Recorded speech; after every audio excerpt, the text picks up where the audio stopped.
1951లో ఊటీ, వెంకటగిరి సందర్శించినప్పుడు స్వామి చూపిన మహిమల కథనం.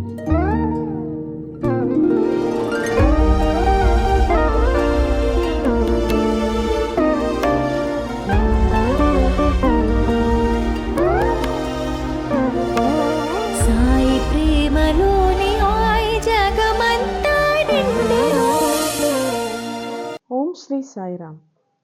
అన్నం ఉడికిందో లేదో చూడడానికి ఒక్క మెతుకు పట్టుకుని చూసినట్లు మన బంగారు స్వామి లీలలు కొన్నైనా స్మరించుకుని ఆనందించడం తప్ప అన్నీ చెప్పుకోవడం అసాధ్యం. భూమిపైనున్న చెట్లన్నీ కలాలుగా, సప్త సముద్రాల నీరు సిరాగా వాడి భూమినే కాగితంగా చేసుకుని రాసినా సాధ్యం కాదు. చిత్రంబులు త్రైలోక్య విచిత్రంబులు, సన్మిత్రంబులు మునిజనవన పౌత్రంబులు, విష్ణుదేవుని చారిత్రంబులు అన్నట్లుగా 1951లో సంశయాత్మక పామరజనుల అజ్ఞానాన్ని తొలగించేందుకు స్వామి తమ దివ్యత్వాన్ని ప్రకటిస్తూ చూపిన లీలలు పరమాద్భుతం. బెంగుళూరు నాగరత్నమ్మ గారు ప్రఖ్యాత కర్ణాటక సంగీత విద్వాంసురాలు, త్యాగరాజస్వామి భక్తురాలు. అలాగే మన వెంకటగిరి రాజావారు కూడా శ్రీ సత్యసాయిబాబా భక్తులు.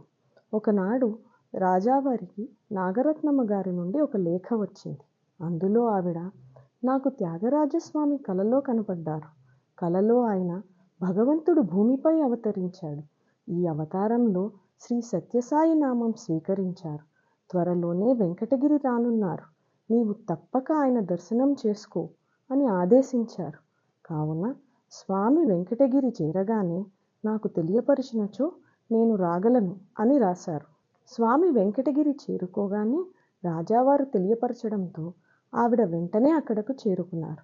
సరిగ్గా కృష్ణాష్టమి నాడు స్వామిని దర్శించుకున్నారు. తమ సమక్షంలో 2 గంటల పాటు త్యాగరాజ కృతులు గానం చేసే అపూర్వ అవకాశం స్వామి ఆవిడకు ప్రసాదించారు. కచేరీ పూర్తి కాగానే స్వామి శ్రీరామచంద్రమూర్తిగా ఆవిడకు దర్శనమిచ్చారు. శ్రీరాముని మూర్తి సృష్టించి ఇచ్చి ఆశీర్వదించారు.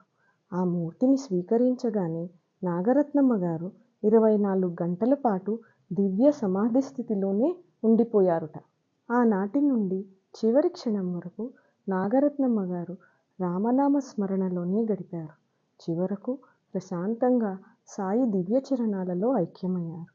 సాయిరామ నామమహిమ అలాంటిది. మరి వెంకటగిరి రాజావారి వలె బొబ్బిలి రాజావారు కూడా సత్యసాయి భక్తులే. 1951లో ఊటీ వెళ్ళినప్పుడు స్వామి బొబ్బిలి రాజావారి బంగళాలోనే విడిది చేశారు. అక్కడ భక్తులతో ఉన్నప్పుడు స్వామి చూపిన లీల పరమాద్భుతం.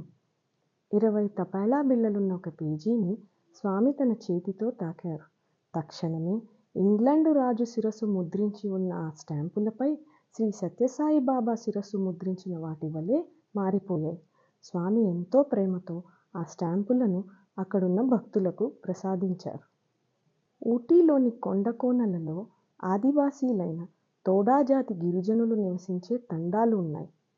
సృష్టిలోని సర్వజనులు తనవారే అయినా ఆ ప్రేమావతారుడు తన అపారమైన కరుణ, ప్రేమ నిండిన పలుకులతో ఆ గిరిజనులను ఆనందపరిచేవారు. ఒకరోజు స్వామి వెండి గిన్నెలో అమృతం సృష్టించి తన దివ్య హస్తాలతో అక్కడ ఉన్న ప్రతి భక్తుడి నోట్లో వేశారని అలనాటి ఒక భక్తుడు తెలిపారు. మరొక రోజు చెట్టు తొర్రలో చెయ్యి పెట్టి శ్రీ లక్ష్మీనారాయణ మూర్తిని తీసి అక్కడ ఉన్న ఒక భక్తునికి ప్రసాదించారు. భగవంతుని దృష్టిలో బీద, గొప్ప తారతమ్యాలు లేనేలేవు. అందుకనే మన స్వామి ఆ ఆదివాసీలిచ్చిన త్రాగునీటిని కూడా ఎంతో ప్రేమతో అత్యంత ఇష్టంగా స్వీకరించేవారు.